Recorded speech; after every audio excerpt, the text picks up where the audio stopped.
Hello and welcome to Texas Instruments review of the 2024 Queensland Mathematical Methods Paper 2. In this review, we will use the TI-Nspire CXIIT. First, let's look at multiple choice question 1. It says that the probability of hitting a target in a particular binomial experiment is 0.72. It asks us to determine the mean of the number of hits if this experiment is repeated 8 times. So the binomial distribution has two parameters, n and p, and we can see from the wording in the question that p is equal to 0.72 and n is equal to 8. We have a formula for the mean, and it's given by E of x is equal to the product of n and p. And so on your Nspire, it's just a matter of multiplying 8 by 0.72 and obtaining an answer of 5.76, and that's the mean number of hits. Option A is actually the variance of x, and option B is using an incorrect formula, E of x equals n times 1 minus p. So we can disregard A and B on that basis, and the correct answer is C. This is multiple choice question 2. We're given a probability density function, and it's defined by P of x equals a quarter x squared for x values between 0 and the cube root of 12, and it's 0 otherwise. And we're asked to calculate the expected value or the mean of this continuous random variable. So we're required to find E of x. So let's show you the calculations on Nspire first of all, and let's see what they look like, and then we'll step through them with you. What I've done on the first entry line there is I've assigned P of x to be a quarter x squared for x values between 0 and the cube root of 12. For other x values, P of x is equal to 0, and we'll show you how to formulate that in a moment. The mean is given by x times P of x between those two endpoints of x, so from 0 to the cube root of 12, and so we get an answer of 1.71707, etc. We can round that to 2 decimal places using the round command, and we see that we obtain an answer of 1.72. We check back to our 4 alternatives, and it is indeed 1.72, which corresponds to answer A. Okay, so let's build what I've just shown you. So what we do now is we say, well, okay, we want to assign P of x. Now, the assign command is accessed by pressing Control and then the symbols template. We then press the catalog button, and along row 1, you can see already highlighted there, the piecewise function template. So with that selected, press Enter, and that template now appears on the entry line. In this box here, if we press Control divided by, we can add the fraction 1/4, then come out level with the vinculum and multiply that by x squared.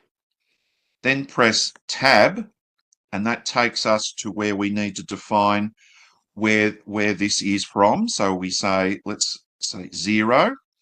Then to find less than or equal to, press Control equals, and then use your navigation key to highlight less than or equals to, and press Enter. Then press X, and then Control equals. Again, use your navigation pad to select less than or equal to. And now we want to enter the cube root of 12. So if we press Control and then the exponentiation key, we put the 3 there, which represents the cube root. Navigation pad inside that cube root sign, and then enter 12. Then press Tab again, And here we enter 0. And what we do with this last box is we leave it blank. And when we leave it blank, it's going to say else when we press enter, which corresponds to otherwise in the question. So if I press enter now, we can see that we've assigned P of X correctly and nicely. Now what we're going to do is we're going to calculate this definite integral. So a shortcut for the integral feature is to press Shift plus. For our lower limit, it's going to be 0. For our upper limit, it's going to be the cube root of 12. We then say we want to multiply P of X by X. So at this stage, don't enter P of X. If you do that, you will just get an answer of 1 when we press enter, which is the definition of the probability density function. So we press enter and notice that we get the 1.71707, etc. You may have noticed also back up here, I used the rounding feature. Now, what you can do is to find the round feature, you press menu, then you go to number, so press number 2, then go to number tools, which is number 8, and then the top feature there is round, so press 1 or enter. And the idea here is the syntax is round, then you put your answer that you want rounded, next, then you press comma, and then what you want to do is you want to enter the number of digits that you want to round to. So in this instance, we want a 2 decimal place answer. So we'll enter 2 and press enter. And we get our mean, or E of X, to be equal to 1.72. And as we've already confirmed, the answer is A. Let's look at multiple choice question 3. We're told that the derivative of the function f of x is given by f dash of x equals sine 2x. And we're also told that f of pi on 2 is equal to 4. And what we're asked to do is we're asked to determine what f of x is. Now, first of all, let's have a look at a written solution. So if f dash of x is equal to sine 2x, then f of x is going to equal the indefinite integral of sine 2x dx. And using our rules of antidifferentiation, the antiderivative of sine 2x is negative a half cos 2x plus c. So this can be found in the formula sheet. It's also worthwhile checking. What we can do is we can differentiate this. The derivative of cos 2x is negative 2 sine 2x, and negative a half times negative 2 sine 2x brings us back to sine 2x. So this antiderivative is correct. We have a look at our responses just at this stage. We can see that from this condition, the value of C can be calculated. However, we've already got the answer in the form negative a half cos 2x plus C. So we can already deduce that the answer to this multiple choice question is option C. Let's have a look, however, for completeness. In using the given condition, f of pi on 2 equals 4, what we do is we substitute pi on 2 and 4 into f of x equals negative a half cos 2x plus c to find the value of c. So f of pi on 2 equals 4 implies that negative a half cos pi, which is 2 times pi over 2, plus c is equal to 4. Cos of pi is equal to negative 1, so negative a half times negative 1 is a positive a half, and positive a half plus c equals 4 implies that c is equal to 3.5. And that is the value that's given also in option C. We can also confirm this using TI-Nspire. We can solve this equation for C, and we can use what's called the numerical solve command. The way to obtain that command is by pressing menu, then 3 for algebra, 1 or enter for numerical solve. Then it's just a case of entering this equation in. To find where pi is, well, one thing you can do is you can actually type in pi, and the calculator represents that as pi. The other place to find pi is if you press the pi button, and pi is highlighted, so you just press enter and that pastes pi onto the entry line. And the syntax for the numerical solve command is equation, comma, the variable that you want to solve for. In this instance, you want to solve for C, and notice that it's separated by a comma, and to find the comma, it's bottom left on the keypad there, like so. So when you solve that equation, it's a linear equation, so you're only going to get one solution, and it comes out as 3.5, as confirmed by our written solution there on page 1.2. And our answer, as we've already established, is C.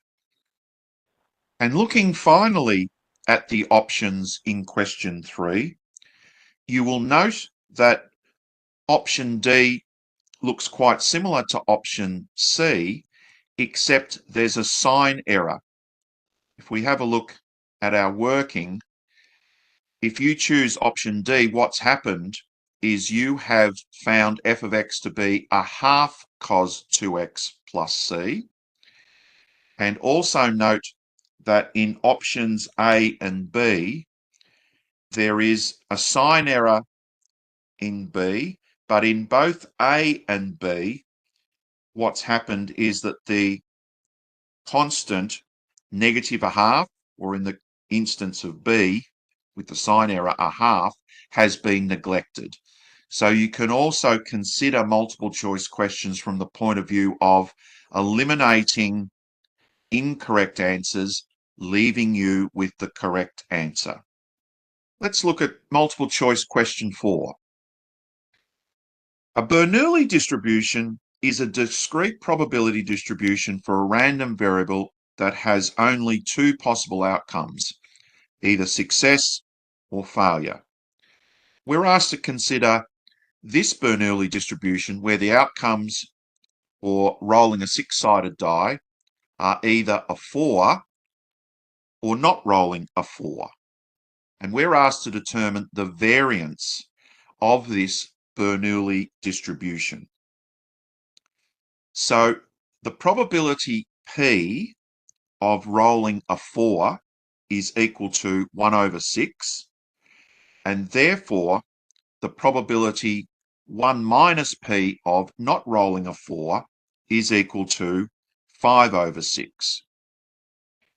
Now, notice already with our options, option C is incorrect because that is the P value, and option D is incorrect because that is the 1 minus P value. So we can already disregard options C and D. The formula for the variance of a Bernoulli distribution is that it is equal to the product of P and 1 minus P. So it is just a matter of substituting for P into the variance formula, and you obtain 1/6 times 1 minus 1/6, which as expressed as a fraction is 5/36. If we have a look at our alternatives are expressed in terms of recurring decimals. You can tell there by the dots on top of the last digit in each of those four options.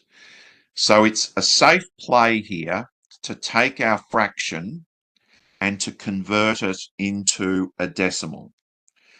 So what we can do is I'm going to assume that you've formed the product of a sixth and 1 minus 1/6. So I'm going to go up, highlight 5/36, press enter to bring it down to a new entry line. Now to find this convert to decimal command, one way of doing it is by going to the catalogue, then pressing 1, which takes you to the A to Z listing of all the commands. Now let's say, for example, that you were in the A's, that's at the start of the catalogue, and you wanted to quickly find your way through to the D part of the catalogue rather than scrolling down and wasting a little bit of time. If you press the letter D, it takes you to the start, and then scroll down to find convert to decimal. That's basically what that arrow is meaning. It's meaning convert. With that highlighted, you can press enter and then press enter again. And so we get a truncated answer. If I go up and highlight that and press enter, you can see, well, again, it's truncated, but basically the variance is equal to 0.13 and the 8 is recurring.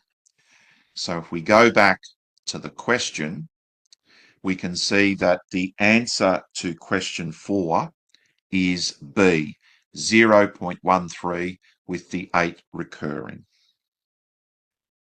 We can also find this convert to decimal feature by pressing menu, then number 2 for number, and up the top we have convert to decimal. So if we press 1 or enter, this line is saying, let's take our answer and convert it to a decimal.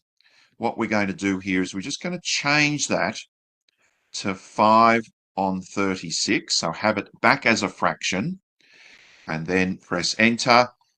And again, that's showing you how to convert from a fraction to a decimal. In multiple choice question 5, we're told that the mass of adult kookaburras in a certain region normally distributed with a mean of 300 and a standard deviation of 13, all in the units of grams. And we're asked to select the correct statement about the mass of adult kookaburras in this region. So this question is testing various properties of the normal distribution. And the first line of thinking is that we can say that 68% of the kookaburra masses lie within 1 standard deviation of the mean. So in other words, 68% of the kookaburra masses will lie between 300 minus 13 to 300 plus 13. And that is 287 grams to 313 grams. So looking at our statements there in the question, we can already disregard options A and B.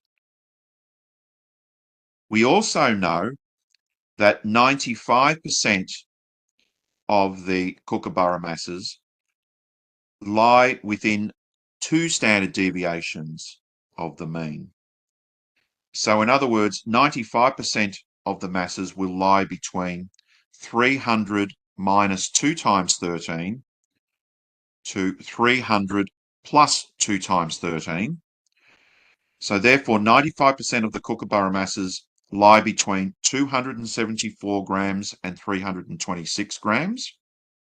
So option C is also incorrect, which leaves us with option D. Through the process of elimination, that is the correct answer. But let's just check it to make sure. We know for a normal distribution that approximately 99.7% of these kookaburra masses will lie between or within 3 standard deviations of the mean. So if we have a look at our calculation here, we've got 300 minus 3 times 13, which gives us 261, to 300 plus 3 times 13, which is 300 plus 39, which is 339. And that corresponds to those masses in option D. So we have confirmed that option D is correct, and that the correct statement for this population of adult kookaburras is that 99.7% of their masses lie between 261 grams and 339 grams. So the answer is D. Multiple choice question 6 asks us to determine the derivative of y equals 2x cos 3x. We have a product of two functions of x, so we need to use the product rule. And you can tell from our form of answers that at this stage the answer is going to be either A or B. At the end, I'll explain why C is incorrect. So we start with y equals 2x times cos 3x. The product rule formula is given in the formula booklet, and d by dx of the product uv is equal to u to v dx plus v to u dx.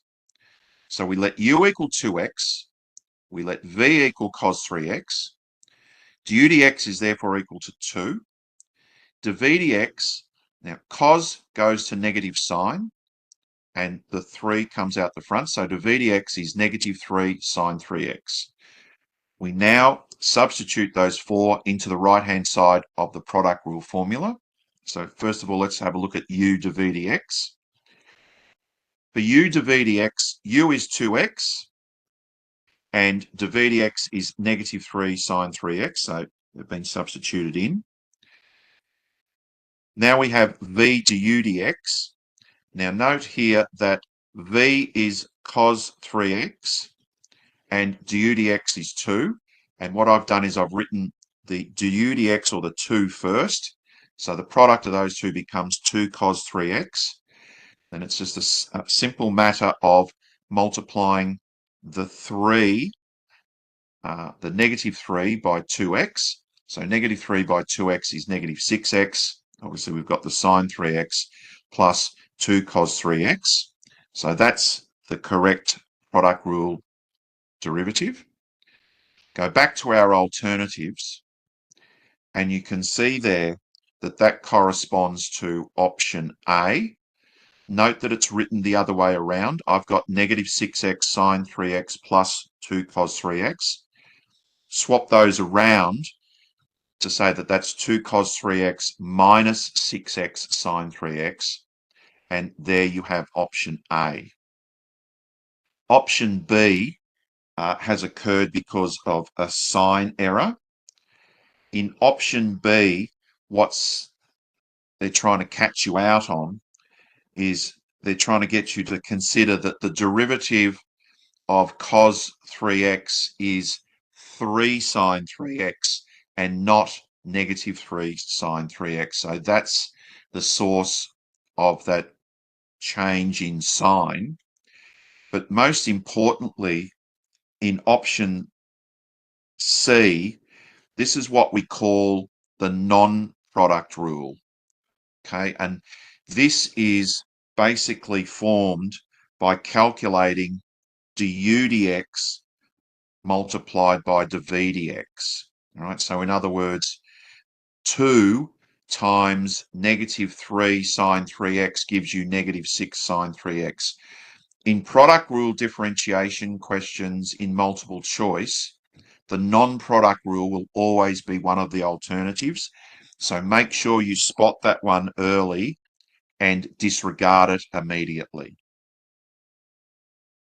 Multiple choice question 7 is looking at the ambiguous case of the sine rule. So you're given a triangle with 2 side lengths and the non-included angle. And we're asked to identify the possible values for A in the triangle. Now, eventually we're going to confirm our answer and notice that in the question, the angles are expressed in degrees. So up here, rather than being in radians mode, you can click on it and change to degree mode.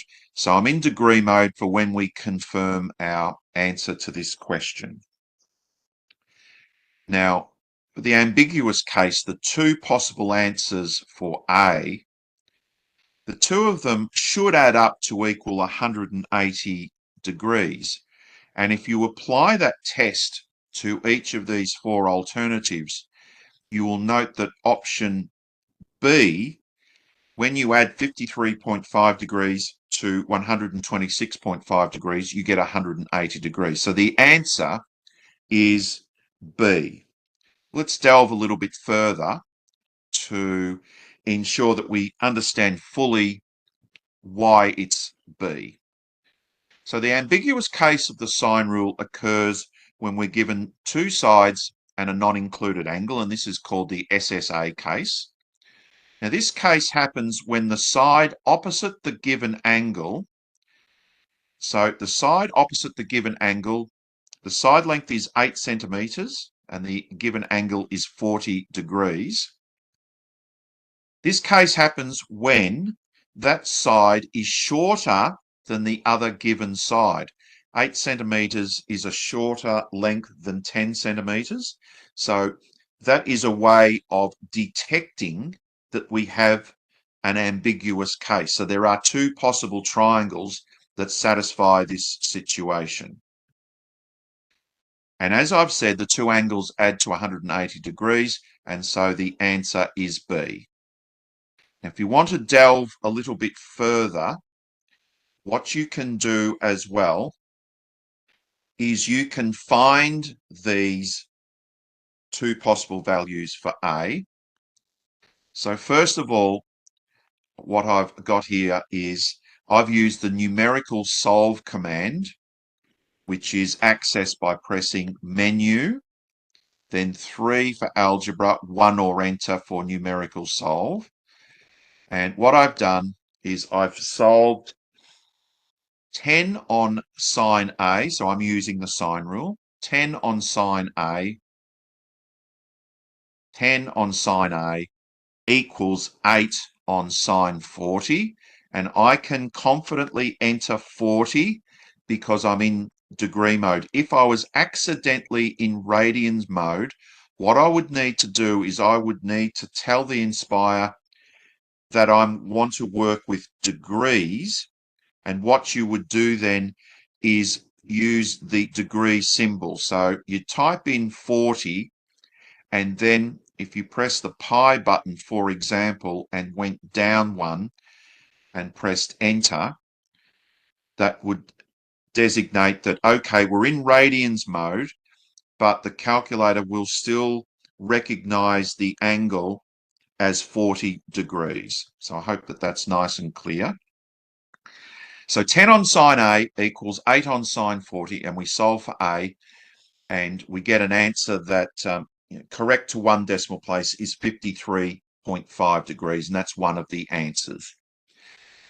Knowing the properties of the sine function, that if you look at the symmetry properties for sine, that sine of x is equal to sine of 180 degrees minus x. So there is a second solution, and in terms of the unit circle, it's a second quadrant solution, so it's going to be an angle between 90 and 180 degrees. And you can tell there that x plus 180 degrees minus x just gives you 180 degrees. So what we can do is we can use the numerical solve command again, but this time we add the condition. So what I'm going to do is I'm going to go up and grab our equation and show you how to add this condition that we want to find the angle A that is between 90 and 180. So first of all, it's menu, algebra, numerical solve, enter it in. There's the equation, comma, the variable you want to solve for. Now, this symbol here is the with or the given symbol. It's the same symbol that's in conditional probability. And how you find it is you press Control equals, and then if you go navigation pad to the left, it automatically takes you to the with or the given symbol, and press enter to paste that into the entry line. Then it's 90, and then what you do is Control equals, and then highlight the less than sign, less than symbol, press enter, then type in A, then Control equals, make contact or select the less than sign, press enter, and then type in 180, and then press enter, and we get 126.5 degrees, and that's, I've rounded that in my head down correct to 1 decimal place. Okay. So the answer is certainly B. But I also want to show you one other way of doing this. And for the purposes of this approach, which is a graphical approach, what I've done is just calculated 8 divided by sine 40, and that gives me an answer of about 12.45. That's going to help us to set a window for a graphical solution. So if you open up a graphs page, what you can do is you can graph f1 of x is 10 over sine x, and f2 of x is 8 over sine 40, and 8 over sine 40 is about 12.45. So the graph in blue is 10 on sine x, and the graph in red is that horizontal line. That's just a number, so you're going to get a horizontal line. And then it's a matter of working out where these two graphs intersect. So on a fresh page, and notice also what I've developed as the viewing window. I've said, well, okay, for the horizontal axis, let's go between -10 and 190. So we want angles between 0 and 180. Notice that we're in degrees. And I've gone for a vertical axis from somewhere just below negative up to 40, and it quite comfortably will include that horizontal line 8 on sine 40, which is 12.45. So if I press tab here, and it brings up the entry lines, for 10 on sine x to appear, all I need to do is just click inside that empty box, and that graph appears. Press enter. Scroll down. f2 of x is 8 on sine 40, so we click on that box. That also appears.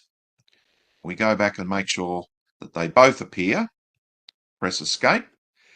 And now what we need to do is just find the two intersection points. And so to do that, we can press menu, and then 8 for geometry, and then 1 or enter for points and lines, and then 4 for intersection point. Notice there it says point, open bracket, S, close bracket. So intersection point or points. And in this instance, we've got two intersection points, so it'll find them one at a time.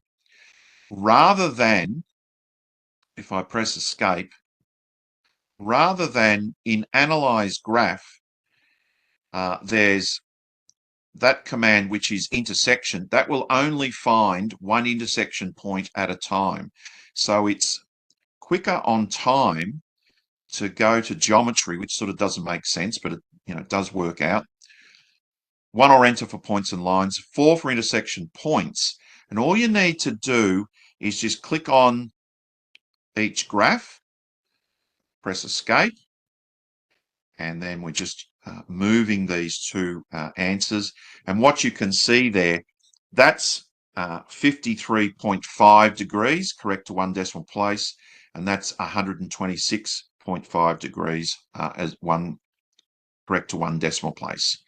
Okay, so it's much quicker to do the question as I suggested at the start, but what I've offered towards the end of this explanation is a way using the numerical solve command and also a graphical way to illustrate or confirm that the answer is B.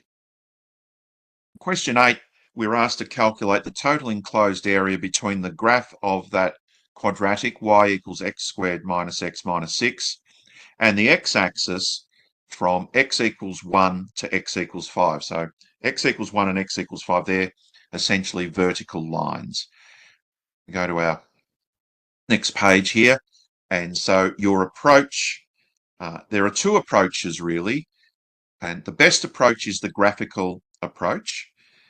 So what I've done here is you can add a graphs page and then the entry line there next to f1 of x, just type in x squared minus x minus 6 and press enter. And so the quadratic comes up. You'll notice here that this is already a worked through page and we can already see what the answer is, but we'll show you how to build this just in a moment. What we can see from this quadratic is that the quadratic crosses the x-axis there at, that's x equals 3. So we have a region below the x-axis from x equals 1 to x equals 3. So we need to take that into account. And we also have a region above the x-axis from x equals 3 to x equals 5.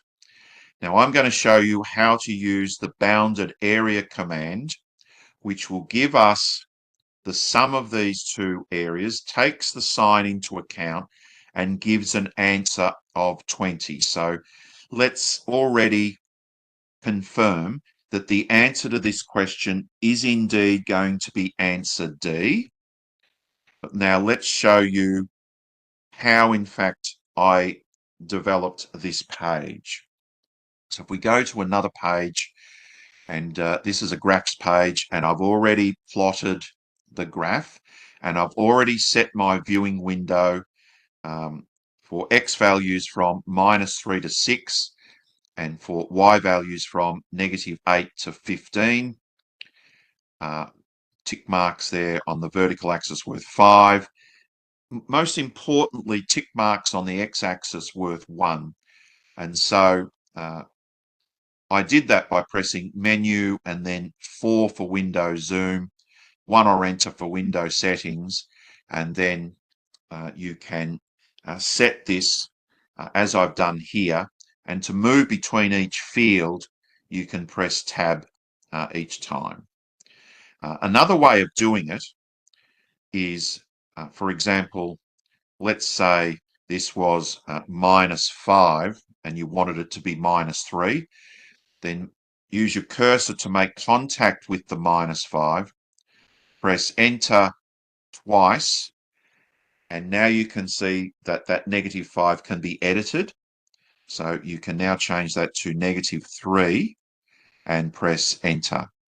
So that's quite a neat way. And you can do all 4 of them all at once by, if you open that up, and now I'm not going to change them, but the way to move around is if you keep pressing tab, press tab takes you to the 15, and you could change that if you wanted to. Press tab again, takes you to the 6, which you could change if you wanted to, and tab to -8, and you can change that if you wanted to. So that's a handy way of setting a window in an exam situation. Okay, so let's find this bounded area command. If we press menu and then go to number 6, analyze graph, and then number 7 is bounded area. And it's asking us, if you have a look at the bottom left of the screen, it's a prompt there, which graph are we talking about? And you may say to yourself, well, okay, we've only got one graph, and that's true. What we're going to do is we're going to make use of the x-axis as a second graph. So I'm going to click on the first graph, or the graph of the quadratic, and then the prompt changes and it asks us for the second graph. So I'm going to click on the x-axis, and now it's asking us for a lower bound. So the lower bound is if you make contact with the 1, it's telling us I've made contact with the 1 because I can see point on, and then I can press enter or click. And now move to x equals 5. Right, and that's on there nicely. And so click or enter. And what we've done there is the bounded area command is very, very useful. It's taken into account the signed area, and it's basically taken the absolute value of that integral, which turns it into a positive, then adds it to that area. And so the total area bounded by the quadratic and the x-axis from x equals 1 to x equals 5 is equal to 20. You can also look at this from a calculator page point of view, and the correct expression for the area is because the region is below the x-axis from x equals 1 to x equals 3. The first part of the required area expression is that's going to be definite integral from 1 to 3 of f1 of x dx. That's going to be negative. So to make that positive, we multiply by a negative. So that becomes a positive quantity. So negative, the definite integral from 1 to 3 of x squared minus x minus 6 dx. And then obviously plus the definite integral from 3 to 5 of x squared minus x minus 6 dx. So that confirms that it's equal to 20. And so again, we can confidently say that the answer is D. Now I've worked out those two components,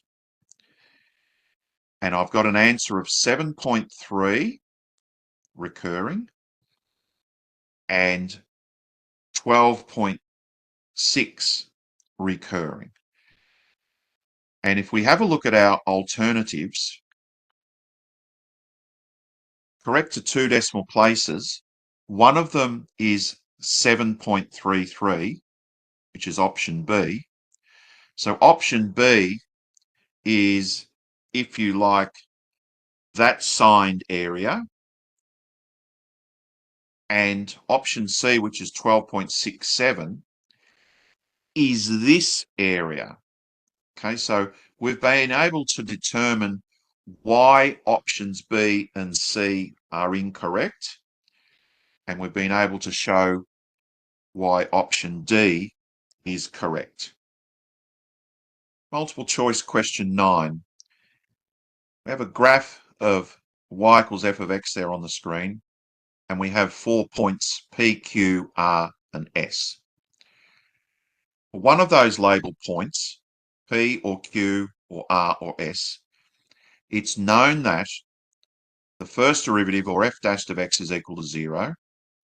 And it's also known that f double dashed of x is less than 0. So we need to determine which one of those 4 points matches that description. Let's have a look at point P. At point P, f dashed of x is non-zero. In fact, f dashed of x is less than 0, which means we can automatically disregard point P. We have a look at both Q and S at the same time. They are local minimum points, so they certainly satisfy the condition f dashed of x is equal to 0. However, f double dashed of x for both Q and S is greater than 0. So we can eliminate Q and S at the same time. And it leaves us through a process of elimination with deducing that point R is the point where f dashed of x is equal to 0 and f double dashed of x is less than 0. So in other words, when f double dashed of x is less than 0, we have a situation where the concavity is negative, so it's concave down. Now let's look at this a little bit more formally. A graph y equals f of x, or a graph f, is concave down. In other words, f double dashed of x is less than 0 on an interval I if the first derivative f dashed is decreasing. If the first derivative f dashed is decreasing. And so as we're approaching R, what's happening is that the gradient's positive, but it's approaching 0, and it's 0 at R. And then just to the right of R, what happens is that the gradient continues to decrease, and past 0, what happens is it becomes negative and becomes more negative. Graphically, from left to right, the slopes of the tangent lines decrease. So if we let C be a critical value of f, where f dashed of C is 0, and f double dashed of C is defined, then if f double dashed of C is less than 0, then f has a local maximum at C, f of C. Point R satisfies that condition, and point R is where the first derivative is 0 and where the second derivative is negative. And so the answer to question 9 is C. Multiple choice question 10. The velocity in meters per second at time t of an object is given by v of t is equal to 0.4 t squared plus 3t for t greater than or equal to 0. The change in displacement of the object from t equals 4 to t equals 5 is given by this definite integral from t equals 4 to t equals 5 of v of t dt. So what I've done there is I've substituted our lower limit is 4, t equals 4. The upper limit is t equals 5. I've entered in the quadratic 0.4 t squared plus 3t, made sure that I've calculated this with respect to t. You get an answer of 21.6333. Now to 2 decimal places, that's 21.63. And the correct answer you can see there is B. Just want to show you a shortcut to obtain the definite integral template. If you press Shift plus, you get the definite integral template. So you can, for the lower limit, you can type in 4, for the upper limit 5. And inside here, you can type in 0.4 times t squared plus 3 times t. Navigation pad to the right there, and insert a t into that box. Press enter, and we see there that the change in displacement from t equals 4 to t equals 5 is 21.63 meters, correct to 2 decimal places.